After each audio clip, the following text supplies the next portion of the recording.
ہاں تو آپس کی بات ہے، آج ابو کی بڑی یاد آئی جب ہم نے الیکٹرسٹی کا بل دیکھا، راشن کی پرچی دیکھی، والد صاحب یاد آ گئے یار، کس طریقے سے کر رہے تھے اسٹرگل، کیا کر رہے تھے، ہمیں تو پتہ بھی نہیں چلتا تھا، بس گھر کا کھانا بن کے ہمارے سامنے آ رہا ہے، الیکٹرسٹی کا بل بھرا جا رہا ہے، ساری پریشانیاں ہمارے ابو نے اپنے دماغ میں بھر رکھی تھی، ہمارے تک پہنچنے بھی نہیں دیتے تھے۔ آپ کا والد آپ کی ایسی مشین کی مانند ہوتا ہے جو ساری پریشانیاں اپنے اندر جذب کر لیتا ہے اور فلٹر کر کے خوشیاں آپ کو دے رہا ہوتا ہے۔ بچپن پتہ چلا کیسے گزرا،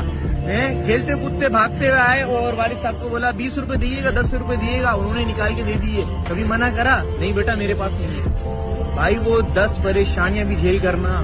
ساری خوشیاں فلٹر کر کر آپ کو دیتا رہا۔ قدر کریں یار، آج ہم خود بڑے ہو گئے نا، آج میں خود جاب پہ جانے لگ گیا نا، تو آج مجھے پتا چل رہا ہے باپ نا اللہ تعالیٰ کی دی ہوئی بہت بڑی نعمت ہے، اس کی قدر کرو۔ اللہ تعالیٰ نے نا باپ کو ایک پیڑ کی مانند بنایا ہے جو دھوپ سے تپش سے خود سہتا رہتا ہے اور چھاؤں کے اندر اپنے گھر والوں کو رکھتا ہے۔